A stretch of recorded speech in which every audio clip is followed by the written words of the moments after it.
Assalomu alaykum, hurmatli obunachilarim. Mana bugun sizlarga Zamyakulkasning Raven sortini ko'paytirishni natijalarini ko'rsatib o'tmoqchiman. Mana endi kunlar yana ili boshladi. Bularga udobrenyalar berib boshlash kerak. Zamyakulkas gulimiz juda ham suvni yoqtirmaydi. Faqat biroz nam holatda bo'lsa bo'ldi. Quruqlikka yaxshi chidaydi. To'g'ridan to'g'ri quyosh nuri mumkin emas. Barglari qora bo'lganligi uchun bular soyaga ham yaxshi chidaydi. Buni ko'paytirish usullari turlicha. Mana men bu yoqqa yaqinda barglarini suvga solib qo'ygandim. Mana natijasini qarang. Mana ildiz ko'rsatib boshlabdi.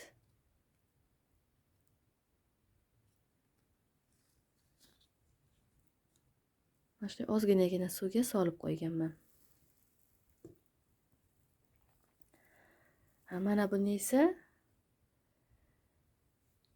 eski barglarini balkim kartoshka berishga ulgurar deb gruntni o'ziga ildiz chiqazdirmay shunday qadab qo'yganman. Buni ham endi hali natijasini ko'ramiz.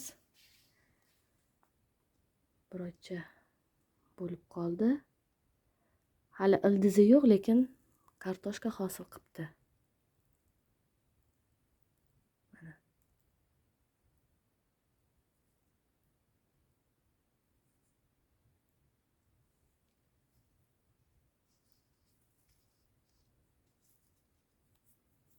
Mana shu holatda turibdi. Buni ham tagiga ozroq suv solib qo'yamiz stakaniga.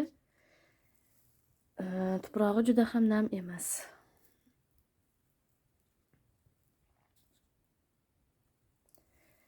Bularning tuprog'i lekin yaxshigina nam. Bularga perlit qo'shilmagan, faqat penoplast bilan verxoviy torfga ekib qo'ydim fialkaning tuprog'iga. Mana 25 fevralda kartoshkali bo'lgandi.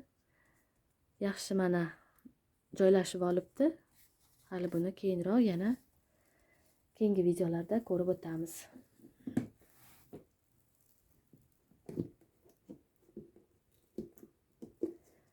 Teplitga qilib qo'ygandim.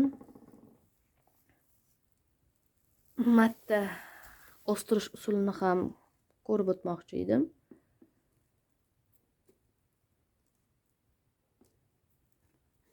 Mana oktyabrda ekilgan ekan. Oktyabrda kartoshkalagan. 25 fevralda esa o'sha kartoshkalilarni ekib chiqqanman. Xuddi fialkaday. Mana buni bargi sarg'ayib ketibdi lekin o'rnashib olibdi. Mana bu nam kuchayib ketganligi sababli mana bunaqa dog' paydo bo'libdi bargda. Birortasini ham olib bo'lmaydi.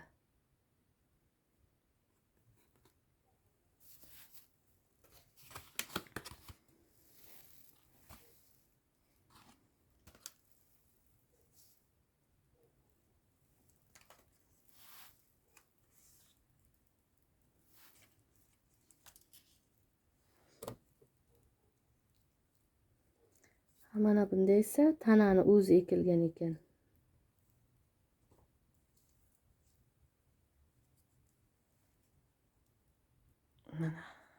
Mana shuni bir ko'raylikchi.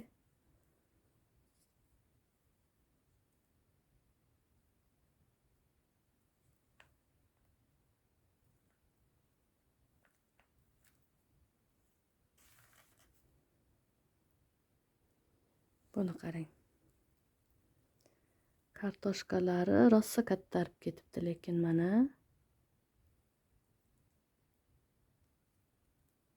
ancha katta bo'libdi kartoshkalari.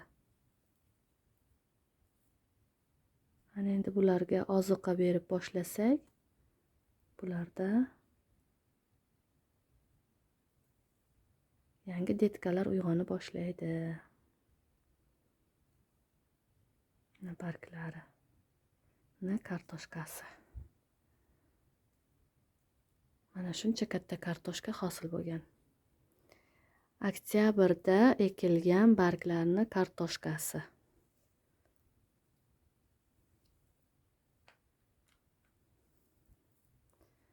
Bularni yana o'z holatida ekib qo'yamiz.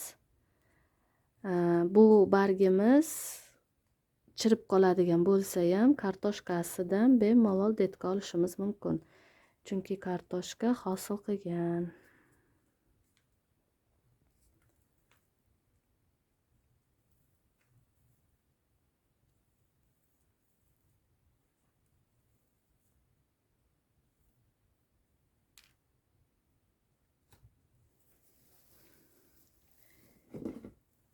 Buni teplechka usuliga qo'ymaymiz endi. Mana shunday ochiqda, matda ozuqa berib turamiz. Hozir tuproqni namligi juda yaxshi. Endi lampani tagiga qo'yamiz. Lampani tagida ham emasdi bu. Mana shularni ham barglari yomonlashib qopti.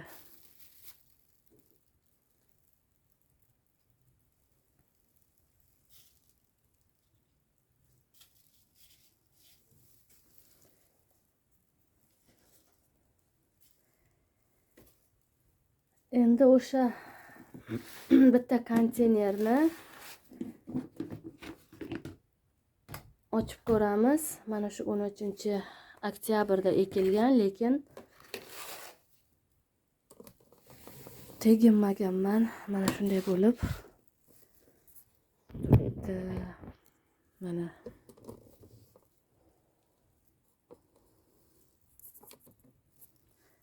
Mana bularni holati, mana barglarini ba'zilari sarg'ayib chirib qopti.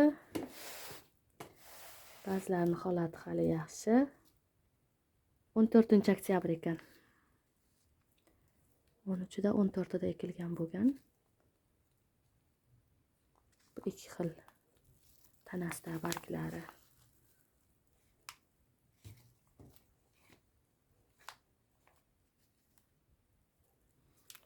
Mana bargi yomon bo'lib chirib qopti. Shuni ko'ramiz. Mana kartoshkasi. Kartoshka hosil qilgan. Bemalol detka beradi. Mana bu yerda detka uyg'onib boshlagan.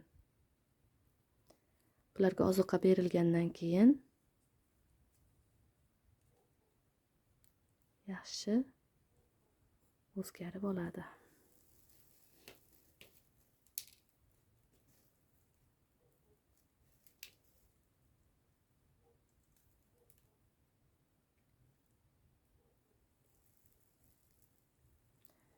Mana bunisi. Bunda ikkita detka ko'ringan. Mana bu yoqda yana bitta detka ko'ringan. 3 ta detka ko'rinibdi bunda. Bularda esa perlit, penoplast, verxovый torf aralashgan. Perlit ko'proq namlikni ushlab tursin teplechkada deb shunday qilib ekkandim.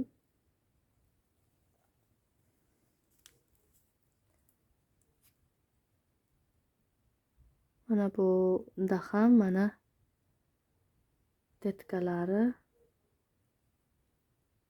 4 ta detkasi bor ekan buni. Demak, endi bularni barchasini yangi torfga ekib, mana kun illoq bo'lib boshladi. Ozuqalar bilan siylab turamiz. Mana buni kartoshkasi esa juda yaxshi. Kattaroq ekan. Bunikiga nisbatan. Bir xil sharoit, bir xil tanadan mana katta kichikligi turlicha bo'lgan kartoshkalar.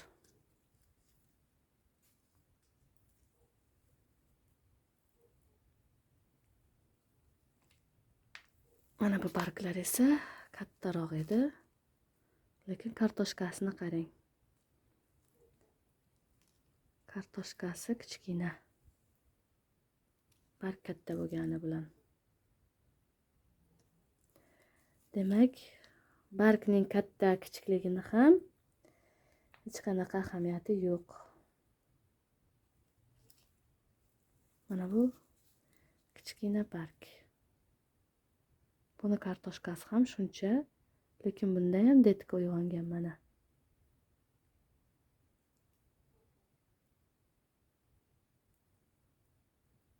Mana kartoshkasi boshqacharoq shakllanibdi ham.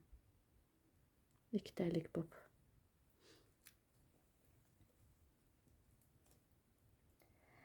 Mana shu holatlarni juda yaxshi ko'raman.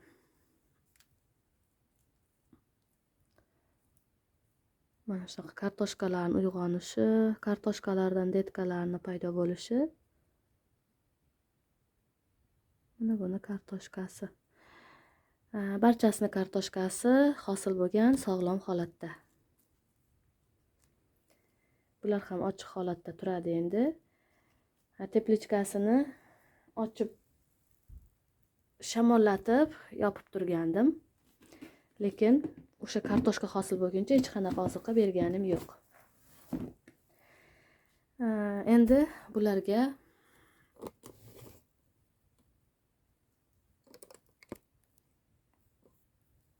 barchasiga faqat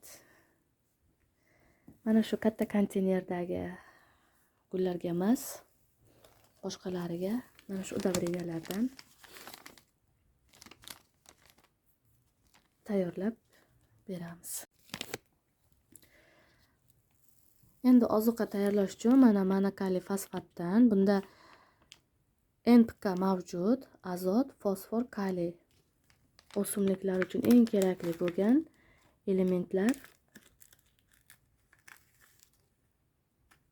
Mana shuncha olamiz. 1 litr suvga.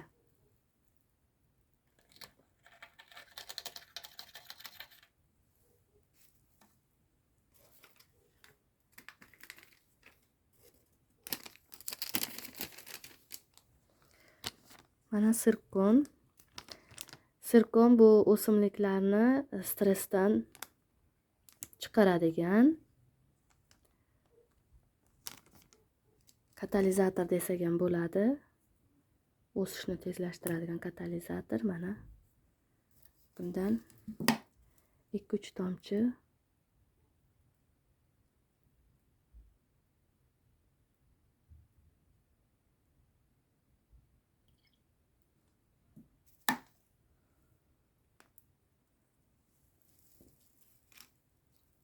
sal ko'paysa ham bu o'simliklarga hech narsa qilmaydi, faqat fiyalkalarga yuqori doza birdan ta'sir qiladi.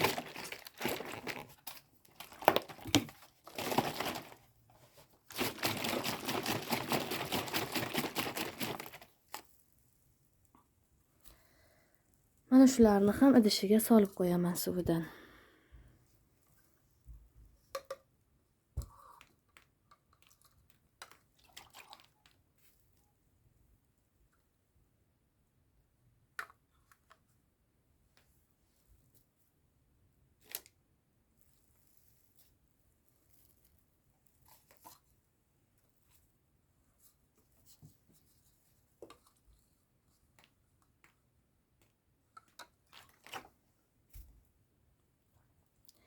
Buni sprey qilsak ham yaxshi natija beradi. Shu bilan birgalikda buni o'simliklarimizga quyib chiqsak ham bo'ladi. Faqat bitta narsa, ozuqa berishdan oldin gulni tuprog'iga e'tibor bering. Gulni tuprog'i nam holatda bo'lishi kerak. Quruq holatda berilsa, ildizini kuydirib tashlaydi va teskari ta'sir qiladi.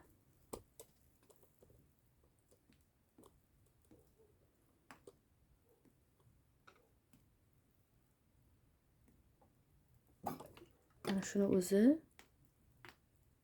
o'simlikni uyg'onishiga yordam beradi.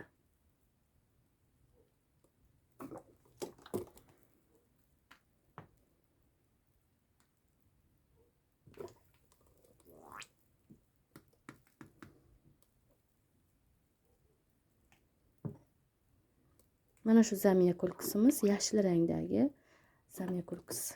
boshqalari Raven sortidan. Bo'ylari 1 metrdan oshadigan.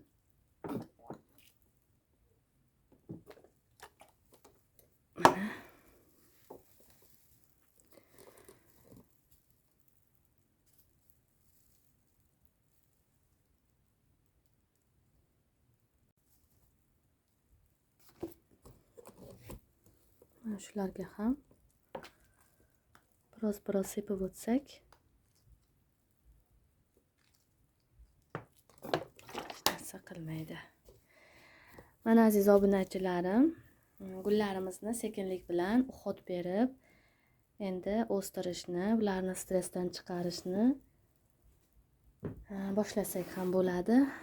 Fiyalkalarim bilan bo'lib bularga e'tibor bera olmagandim. Endi barchasini ozuqalar bilan siylab, tuprog'ini yangilaydiganlarini yangilab o'stirishda davom etaman. Hurmatli kuzatuvchilar, videomiz mana shulardan iborat edi. Keyingi videolarda ko'rishguncha sog' bo'ling, omon bo'ling.